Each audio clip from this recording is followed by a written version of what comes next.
Hey everyone, I'm Tim Brandors. I have a ninth grader here at OPRF, and I have an eighth grader who will join her next year. I'm going to try to facilitate our Q&A tonight. Thank you to everyone who's already submitted index cards. We'll continue to collect index cards from you with your questions. Please, one question per card. We've already received, I'm guessing, 75 or 80 index cards. We're probably not going to be able to get through all of them. I apologize if I don't read your exact phrasing of the question. There are a number of duplicates, so we'll try to get to every single topic that was raised, and we'll get through as many as we possibly can tonight. We'll stay here as long as we need to get through them all. We're gonna do this. We were also told we could ask questions live. Yes. Will that still be happening? That's a great question, Kitty. That's exactly what we're going to do. Thank you. We're going to do this Oprah style.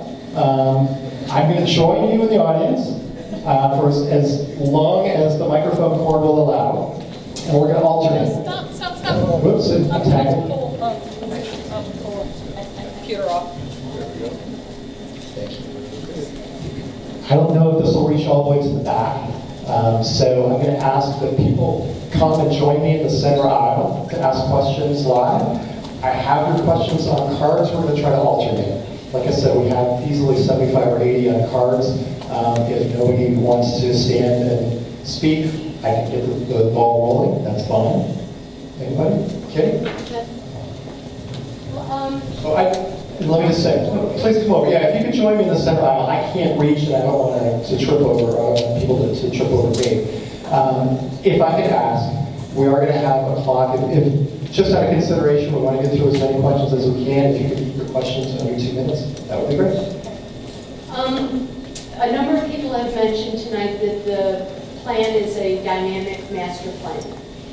Given that we live in a dynamic community, this past Monday night, the Taxing Efficiencies Task Force at the Village of Oak Park presented their plan for how to control the rate of growth of property taxes in Oak Park. Will D200 participate fully with the other 5 taxing bodies to reduce the rate of property tax growth in Oak Park? And specifically, is D200 willing to comply with the recommendation of no tax referendums until 2030? Kitty, we cannot answer for the board. You'll have to ask them. I mean, that has nothing to do with us. We don't have any say over the funding and how it's done. We do not get to do that. We're a citizens committee who were asked to come up with a plan for needs. So you should feel free to talk to the board about that, but that's just not our purview. I could give you my own personal answer, but I can't speak for the board. Let's go to our first card. Are there any plans for changing or renovating the large auditorium on the first floor? There are going to be various offices on the student center, which I think would impact the large auditorium and the theater, which is a wonderful treasure for the high school.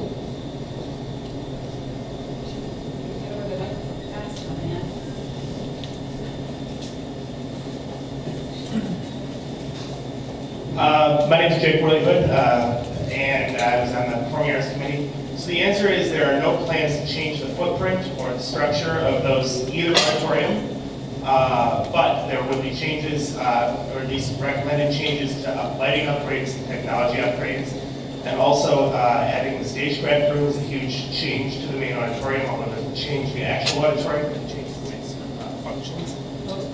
Okay. Sorry.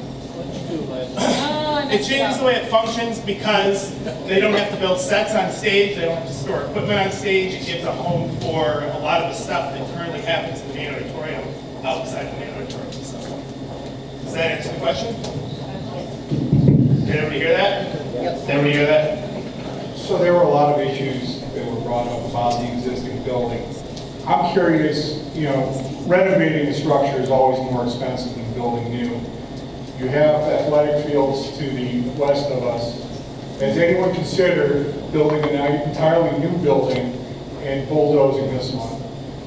It's got to be cheaper than what you're proposing.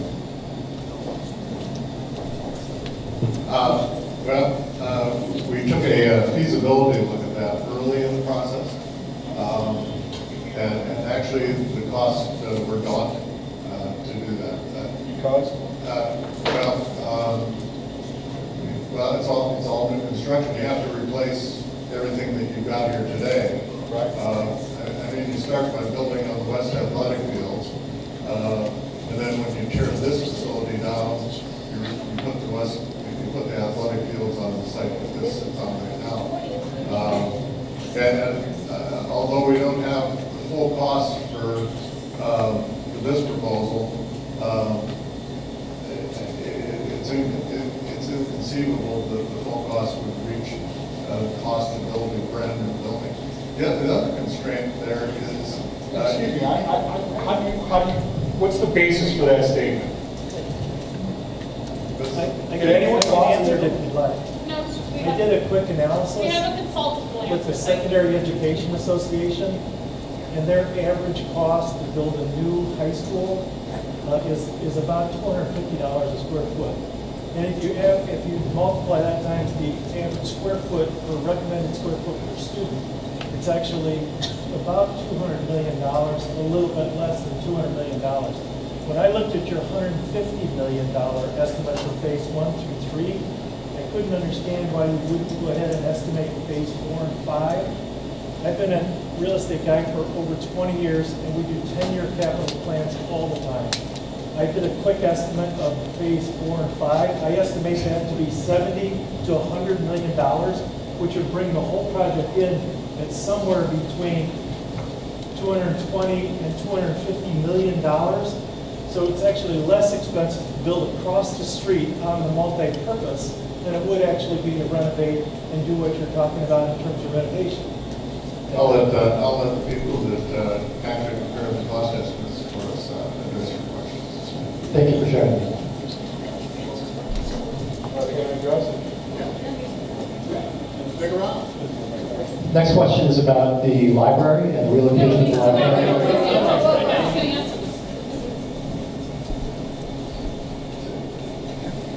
My name is Terry Fielden, and I work for International Contractors. And I also have our chief estimator here, Mark Poskin. So, first of all, this is a very robust structure. So to dispose of this building is going to be very expensive if you start new construction. The other thing you have to consider, you would want to replace in kind for what you have here now, which would include the cafeteria, the new gymnasium, new field house, and a new auditorium. Those are very expensive elements to put back into a building. While you do that, this area here, after you build on athletic fields and so forth, you didn't have to replace in kind football fields, track and fields, whatever else you have in there. So basically, it's going to be over $200 million, or probably over $250 million to do that. The master plan as it's designed, we focused on phases 1, 2, and 3, because we think it's something that the board can achieve in the near term, right? As you go 4 or 5 years down the road, things change, needs change, and so forth. So phases 4 and 5 may not make sense to future boards. So you wouldn't want to allocate money towards that or put money in that direction until boards have had time to see how phases 1, 2, and 3 fit in. Demographics change, needs change, and so forth, and you have to make some adjustments. So looking at costs for 4 and 5 don't make a great deal of sense because it's money you may never get to, and it's a plan that's probably going to change as you move forward. And I can tell you, I am a board member in Neighborhood 203, and every year we look at capital plans. And right, we have budgeted on a per annual basis $6 million per year. We look out 4 or 5 years in advance. I can tell you that plan has changed. Virtually every year has come back to the board because we make adjustments based on emergencies and for the 23 facilities that we have to manage. So changes are back to life, and changes always happen. I still don't feel like the question was answered. You're talking about replacing an existing space. I'm talking about building an entirely new building and not renovating this building at all. I think we understand the question, and I think, I don't understand the answer. okay, well, tell you Can I what. give you a couple of points of reference? William Jones High School, new high school in Chicago, $114 million, 278,000 square feet. This is a 1 million square foot building, so multiply that by 5. South Shore International College Preparatory High School, 96 million for 213,000 square feet. Multiply that times 5. Back at the Arts High School, $92 million for 215,000 square feet. Multiply by 5. I would just add one more point to that. There's also a financing issue with regard to that. If we're building a whole new building, we don't have the luxury of doing it in chunks like this. It has to be, all the financing has to be in place up front, which would require basically having it all on hand or being able to borrow beyond our bonding capacity. My name is Fred Hess, I'm from Reports, and I was graduating from a long time ago. I was curious, every time I take the train, metro train from Chicago home, it seems like Oak Park's building a new high-rise somewhere. I think there's like 4 buildings up, 2 are complete.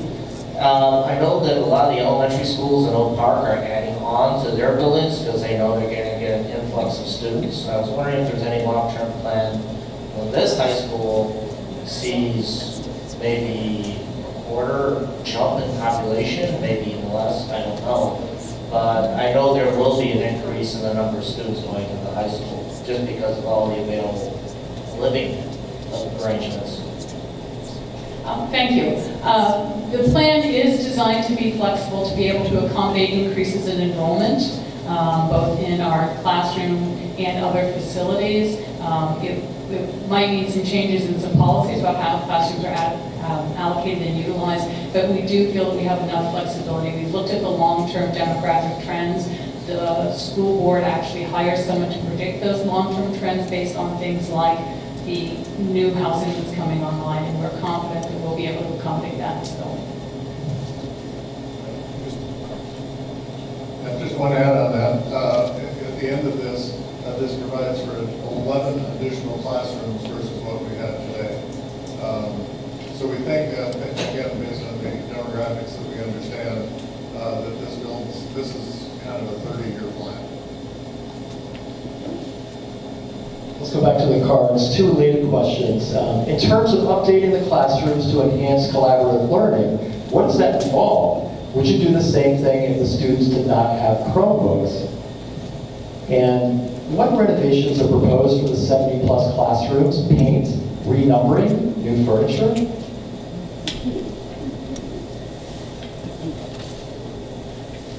So in terms of supporting collaborative technologies, there are a number of, I'll call them conventional strategies that are widely used in high schools, colleges, and universities and similar facilities today. One is what you might call student pods, where you have a table for 4 to 6 students. That table typically has a flat panel display associated with it that is of sufficient size that everybody can clearly read it. There's typically power in the table so that you can power your Chromebooks or other personal devices. Often, in our business incubator, for example, those displays are powered by a cable, but it is preferable to drive them by a wireless presentation device so that not just the person with the cable has the power, but anyone with a device in the space can share. It is common to have several of those pods in a room where Team A, Team B, Team C, and D, for example, can take turns sharing to a larger classroom display that's of sufficient size for everyone. But it really depends. That's sort of a general purpose approach to a collaborative classroom. There are also specialized approaches that can be taken in discipline-specific classrooms, such as science, such as fine arts, and so forth. So in those spaces, the needs of those learning activities would tailor that model somewhat. And we're going to have there's an additional part of that. Sorry, Michael Tolfer with Ferguson. Well, I'm going to add just a little bit to that. So one of the main things that we look at in classrooms, and that's in new classrooms and retrofitting existing classrooms, is really how do we introduce flexibility into that for how students learn and how teachers teach. We want to make those classes, the furniture within them, how they operate, the technology, the lighting. We want to have everything that supports education in the best way possible. And that's really what we talk about when we talk about how we're going to renovate these classrooms, is to make those support. It's not a one thing or the other when we talk about technology. It's either if students had Chromebooks or if they didn't have Chromebooks, we'd still want to look at the same idea of flexibility, of improving the ability for students to work together, of improving the ability for teachers to teach and access the technology that they need to do that job. In 2016, Leggett, the architect of the record for the school, released several long-term facility plans. There were 3 in May of 2016. One of them was actually to demolish the south end of the building in the field house. All 3 of these plans included total cost. And these were 10-year plans. So elements that would not be built until years 6 through 10 were priced in these preliminary plans. So my question is, I find it disingenuous that you are not telling us what the costs are for sequences 4 and 5, or what is a plan that's either going to be a 6-year plan, an 8-year plan, or a 10-year plan. So on behalf of many people, I'd like to know what the costs are, what is the total cost, and what are the line item costs for all the features of the plan. What is the total cost for the aquatic pool, the center, the 17-lane pool? Thank you.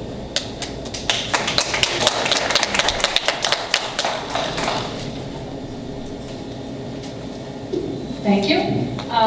We have already answered the question about why we are not providing costs for 4 and 5. So that's done. In terms of the line item costs, specifically I'm guessing that you are asking about the pool, because that's what you frequently ask about. Here's the deal on the pool. You can look at the line item costs, and you will see that the current line item cost for the pool is $2.5 million. That's because the line item costs includes the mechanicals and basically digging the hole and lining it. The rest of the costs are part of the entire building. There's a 4-story building that solves many problems. It solves the changing room problems for the boys. It solves the all-gender changing room problems. It solves the pool problems. It creates a competition gym, and it solves the problems of the dance studio. All of that is $66 million. The pool is a part of that, and there is not a reasonable way, there's not a truly informative way to determine what part of the roof counts toward the pool cost versus what counts toward the dance gym cost. What part of the bricks count toward the pool cost versus the dance gym cost. Unlike the past Leggett proposal, this is not a specific pool building. This is an entire 4-story building that includes many other things. There are notes. They say one of these plans was Yes, I'm familiar with that plan. It was $90 million, 4% increase per year. Okay, she's still answering the question. That wasn't this plan. This is a different plan. Well, this particular plan is about $152 million for the supposedly whole long-term facility plan. So, Okay, thank you. I don't know what to say, but that's not this plan. okay. So let me interrupt, Monica, because I have two pool. One quick question. Simply tell us, what is the cost for the 600-seat aquatic center and the pool? There must be a cost, really. We have architects and somebody who's a cost estimator communities on a school board in Naperville. Clearly, this is something we should be able to do. She's answered that. She has not answered it. She told me it was $2.5 billion. I told you that that's the only line item for the pool in the construction pricing documents.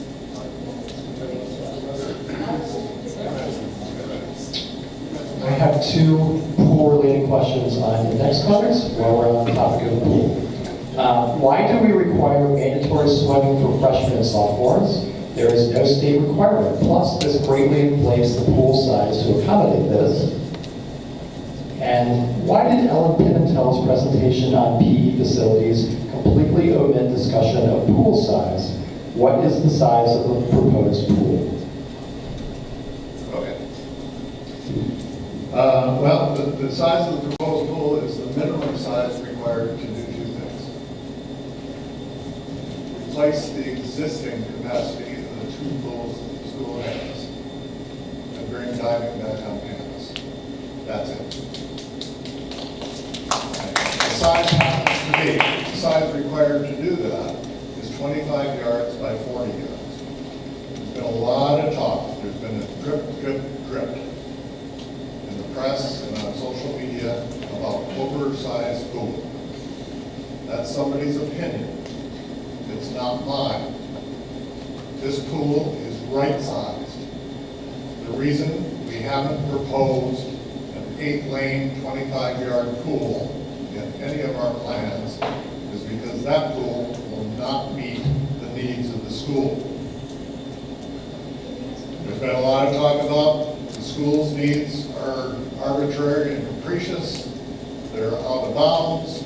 I've seen social media posts that say there is not a high school in Illinois that has the same swimming requirements as OPRF.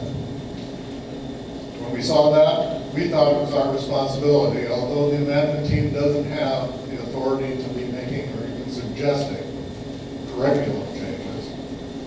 We thought it was our responsibility to look into that. If that was true, then an alternate pool proposal might have been in order. We surveyed 30 Chicago metro area high schools with swimming pools. 70% of them have the same or more physical education swimming requirement as OPRF. 70%. These are just facts. The other 30% require less. You asked a few months? We also, were concerned about the idea that we were building an oversized pool. So we surveyed since 1998, in the last 20 years, 19 high schools in the Chicago metro area have built swimming pools. Think about that. A high school in the Chicago metro area built a new swimming pool for their high school on an average of once a year. Of those 19 swimming pools, one was 8 lanes by 25 yards. One. What were the rest? They were landlocked. The others were all in the range of 25 yards, from the mid-30s to the two biggest were 25 yards wide by 50 meters long. The pool we're proposing is right in the heart of the stand. If there is a standard size pool, and there isn't, every community built its pool to meet its specific needs. The recently built pool at Fenwick is 25 yards by 35 yards. This one's a bit bigger in order to bring diving back. Fenwick's a lot smaller school. Doesn't have 3,500 students. We've researched this.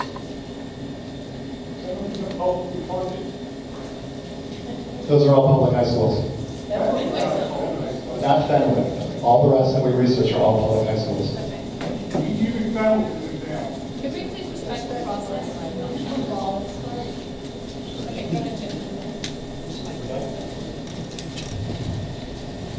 I think I'll let less controversy in the topic, so we'll take a break from that. So I'm certainly here to represent a smaller on average with disabilities and blindness and multitude of people. I have the wonderful opportunity to work for the Heinz VA, and many of us around this area know of the orientation mobility program that takes place throughout Forest Park and in Lacey, Wiltshire.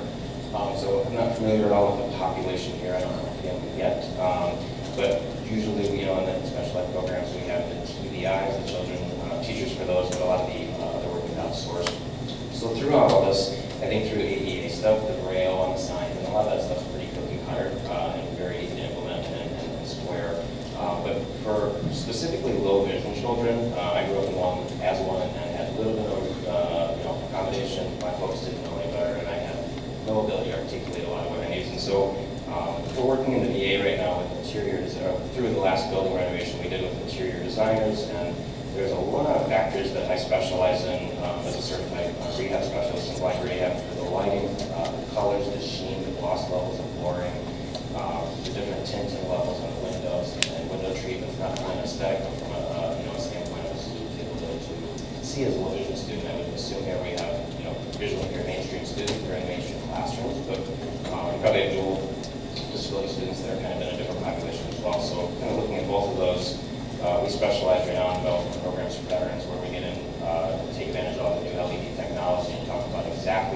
color spectrum to serve not only vision but low vision very well. And the intensity of the light and the beam spectrums and that stuff gets very nerdy very quickly. But if you take that stuff into account, you're retroactively developing places, I think we can not only enhance the sight of all the folks, but certainly include those with low vision. So I was wondering, are those things taken into account through the interior design and the architectural group? In general, my experience is that they're just kind of treated more for the blind population. It's a lot more relatable to think about low vision. Low vision is a very hard thing to grasp. There's one sample piece in the VA where they purposely which shows low sheen flooring tiles, and we have a particular dark colored singular stripe with a different texture that runs the length of the building, and it marks particular classroom entrances so that those with non-visual travel needs are able to move and identify the spaces. Is there any way that, if that hasn't been included, I would certainly be happy to participate and share, sort of our expertise with those kind of stuff. One of the major things that we're looking at as part of this plan is improving wayfinding within the building, making that much more intuitive in a way that it isn't right now. It's kind of labyrinthine in some areas of the building right now. Also creating visual cues within the corridors so that you know where you are within the building. You have a natural light at one end of the corridor. You don't have it at the end. So you can start to orient yourself physically within the building. And that's as much for sighted people as for limited sight individuals as well. But we want to make sure that we incorporate that as much as possible.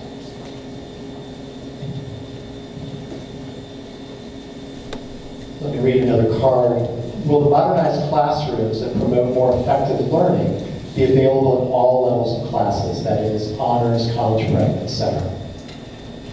Yes, throughout all 5 phases, this plan renovates almost every single classroom in the building, so yes. Hi, so I don't remember the gentleman's name who was pointing out how much high schools in Chicago cost. I remember you saying $114 million for, I don't remember which high school. I did a quick Google search, and apparently I'm one of the few people who has wireless service here. Go Sprint, I guess. But I did a Google search, and I asked a simple question.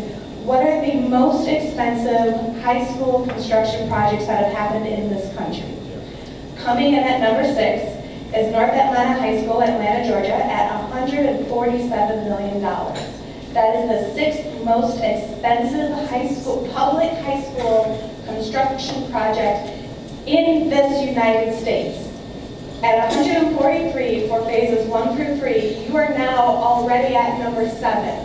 What website are you at? This is Insider Monkey. Insider Monkey. Sure. Insider Monkey. I just did a Google test. You are free to do your own Google test. I mean, maybe you have to go outside. But, I mean, these numbers are up there. And if this is the 7th most expensive, high school project, I expect the school to be the number 7 in the United States, at least number 10, academics-wise. I mean, I don't feel like I'm getting my money back out of this. And so maybe that's my question to the Imagine team is, why should I spend this amount of money on a facilities plan when I feel like it would be better spent giving it to teachers, giving it to resources, giving it to mentorship programs, finding off-campus spaces for these things? It just seems like there's other places, other ways to get these resources that don't put this up on the Insider Monkey list of the 7th most expensive construction list. I'm going to do something, if you don't mind, I'm going to add some comments from the cards to your comment, because they really are related. And I think it's important that we get all these out, and if there's any response, that's great. According to the Village of Oak Park, District 200 raised its tax levy 21% between 2015 and 2017. How much will this program increase our taxes? Why are there not any community assessments of the tax increase as a result of the plan? No green roof. My kids can't enjoy it if we have to leave because we can't afford the taxes. How are the funds being acquired to pay back the loan that is being used for the project? Will this referendum be just for the first 3 phases of the plan? I cannot approve a referendum. Have you considered how the $140 million price tag impacts the ability for families to remain in Oak Park? People are leaving Oak Park in droves. Who is going to go to this high school?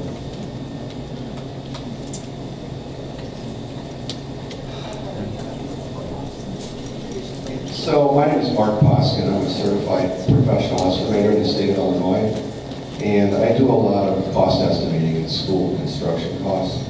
For the last 25 years, I've devoted my career to doing this. So you have to be very careful when you look at dollars per square foot.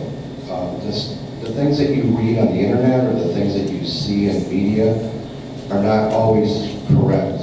They don't always reflect the total project cost.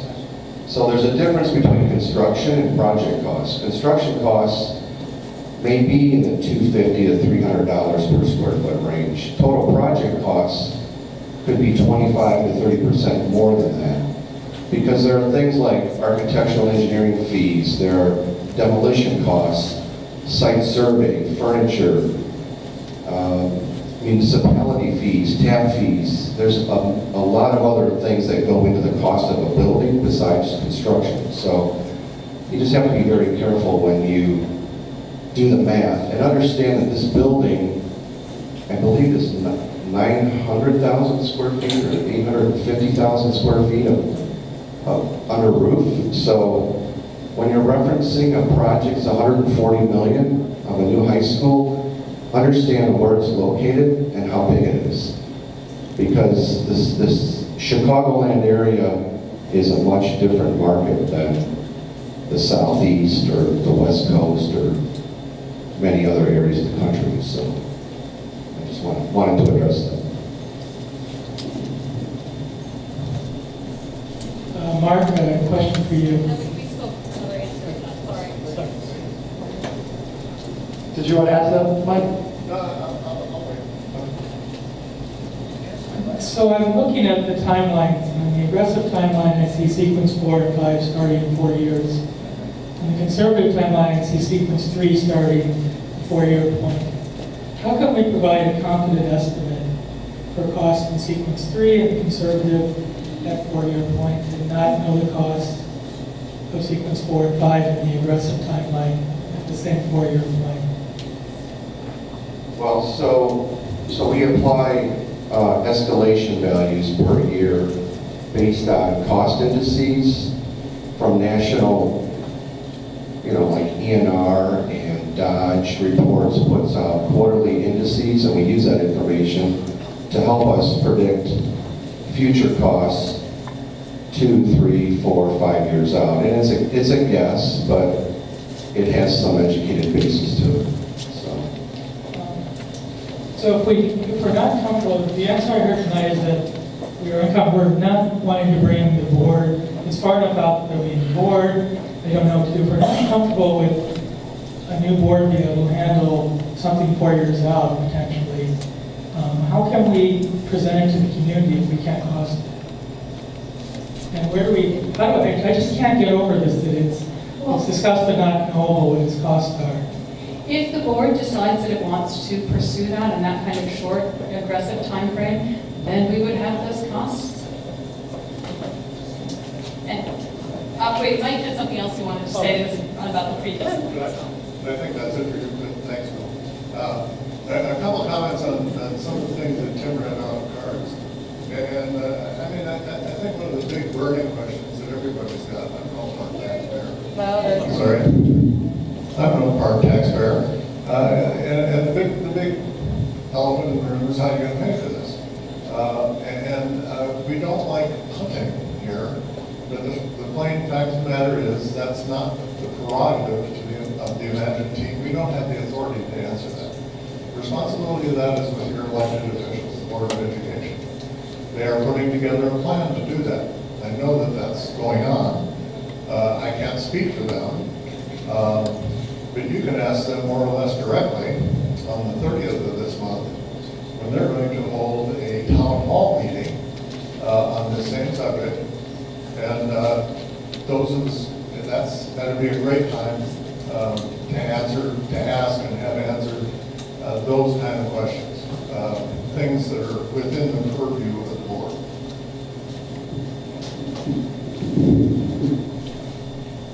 Next two questions on cars are about things that aren't included in the Imagine Master Plan.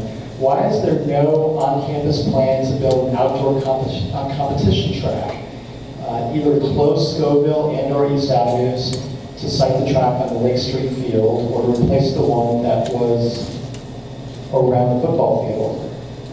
And second, why is there no exploration of adding a level to the parking garage structure, with the possibility of capturing space for school use? As far as the track, we looked really hard at where we could possibly put a 400-meter outdoor track. The architects have a little model that you can literally, it's to scale, you can put around different parts. And there was nowhere to do it. A track, even if you vacated Scoville, a track would not fit unless you reduced the size of the Lake Street fields, which would mean that the 3 or 4 sports that are played on those Lake Street fields would no longer fit. And so it was all a matter of, if we put a 400-meter track on campus somewhere, we would be displacing several other sports or activities. And that was something the board had asked in the past not to have us do. So we did look long and hard at that. We would do it if we could. We were very moved by the number of students who participate in the track team, by the number of students of color who participate in the track team. We tried as hard as we could to find facilities that would adequately accommodate them. And the best we could do was providing an adequate indoor track for them, because there was nowhere in this area where we could put a 400-meter outdoor track.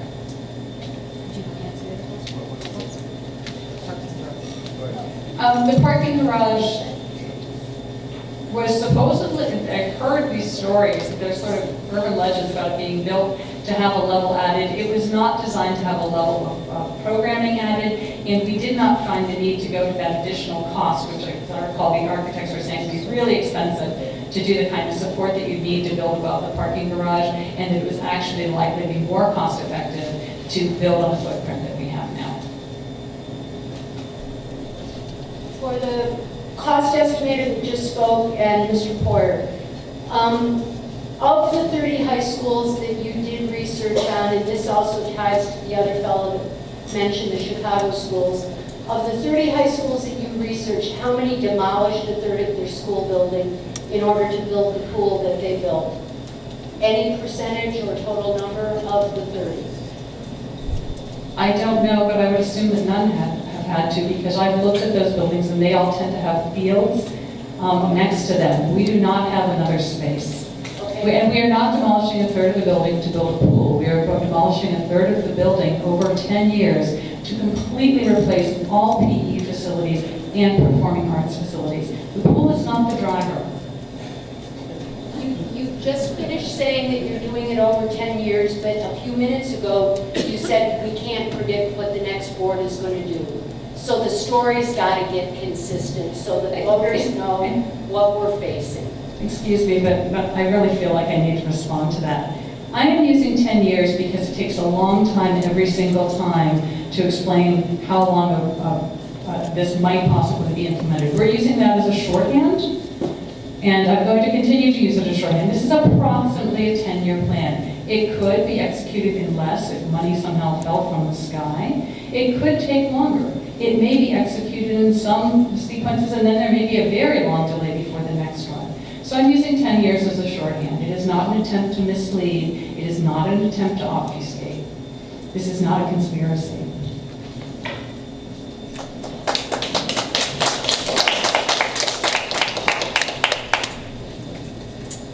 While I'm flipping through cards, I can ask you this question. Yeah, that'd be great, thank you. A couple quick things. Oh, thanks. I did FOIA to get the swimming information that you referenced earlier about number of pools built, size of pools, and schools with their swimming requirements. And it was interesting to me that of the 2 lists, the ones that had built larger pools, you didn't include 2 of those in particular on your list of swimming requirements. One is Stevenson High School, which offers students the option of testing out. You also did not include Fenwick, which has no swimming requirement. But furthermore, we also contacted a number of those schools, and the amount of swimming that they require, many of them, is far less than the chart that was given to you. So I will put that together and give it to the school board, and we can also post it online, just so we have the accurate information. So here's my question. I'd be very interested in the data that you collected on it. I would be delighted to share it. The current proposal includes adding a level to the center of the building, I think a 2-story level, for a student resource center. The same thinking, adding another level to the south end of the building would be a logical solution to create more space. You always go vertical if you have confined space. So according to an Imagine group member that I asked about this, the architects quickly dismissed this suggestion when it was made during the process. Why? Why was that never explored? So the 2-story addition that was referenced there is actually a full reconstruction of the south cafeteria as well as the library media student learning center here in phase 1, sequence 1. So this is, in order to do this, we went through a number of different exercises with ICI, and taking a look at the building, how the building operates, how the building is going to work. And we originally had shown, I think you may have seen in previous plans, a 1-story library over this area, reconstructing a majority of the cafeteria, the server in that area.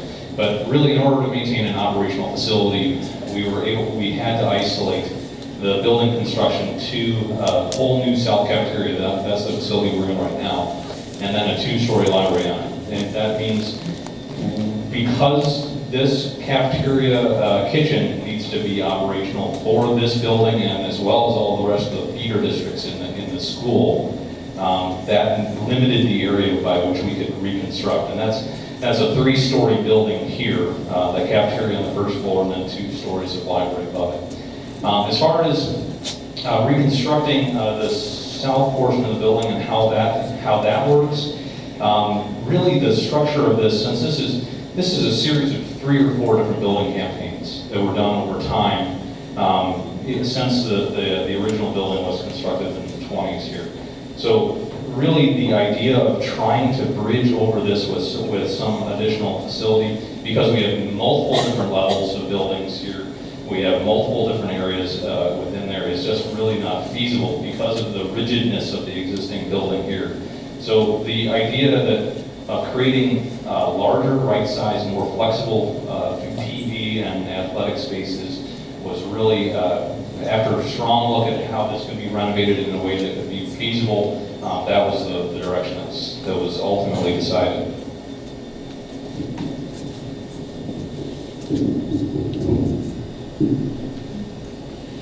The next questions come from cards. Are there estimated impacts to ongoing operating costs as a result of these master plan changes, either efficiencies or incremental? For example, additional staff to keep the campus open longer. Second, has Imagine looked into how much money can be saved by installing solar panels on the roof? The Park District has been saving 20% of its previous expense on electricity by doing this. Thank you for both of those. We have not done any estimating for efficiencies with regard to personnel or additional costs. We know that there will be some efficiencies. We know that the cost of utilities are likely to go down considerably with the new structure, but we have not done that. That is definitely something that the board we need to look at, or have one of our cost estimators look at. But that would entail a bunch of policies, and again, are just beyond our scope. Yes, we have looked into solar panels. We have not looked into the dollar figures of savings on those, but I'm well aware, and I've orchestrated some conversations with the village about the fact that there are ways to get solar panels essentially paid for, and then for the school to own them and to recoup some of the energy cost savings. I frankly am not an expert there. I don't know exactly how that works. It all seems awfully good to be true, but I know that the Park District has been very successful, as have several other entities. But he knows, so I should have let it in. Some of the things that we want to do also here is that when we look at the building systems, is really take a look at the efficiency of those systems. We're able to take in several different buildings that we've been working on, just by changing out building systems, we have a significant energy improvement, and that leads to an operational cost savings over time. Additionally, there is grant money that is still available from ComEd and through the state and through the federal government for energy improvement within the building. So we want to be able to leverage as much of that as possible when we look at the building systems and improving the educational environment as well. I see that a couple of people have left and we've been here for a long time, so I apologize that we're running long. We're going to keep going. This is important stuff. I just want, if you do have to leave, just want everybody to sit down. We'll be posting the questions and answers on our website, so you can look at the answers there. Brian Lance, 20-year resident of Oak Park. For the last 30 years of my life, I've been an asset manager in commercial real estate. And I've bought and sold $4 billion worth of commercial assets over that time here for clients. My largest acquisition as a team was $1 billion in downtown Chicago. I've never, ever worked on a project where we didn't estimate the long-term capital plan for a project at a minimum of 10 years. Because we really want to know the total project costs before we get going down the pipe of acquiring that property. And I still don't understand why it is that if you have 5 phases, why you haven't estimated the total project cost that you're going to present to the taxpayer, because I'm assuming that phase 4 and phase 5 are important. Otherwise, they probably would have been discarded. So eventually, you're going to come back to the taxpayer and ask them for money for phase 4 and phase 5. We should know up front what those costs are. So we can then say, wait a minute,